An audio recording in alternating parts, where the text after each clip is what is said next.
qədimi qazan və içərisində olan ən ləzzətli közdə bişən yemək.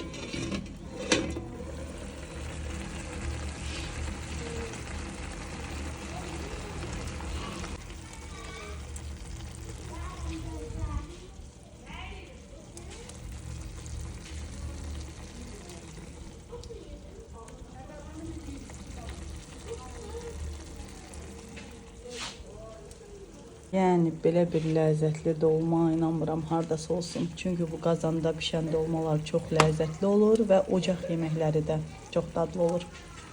Siz də ocaqda bişirin, sizə də nuş olsun.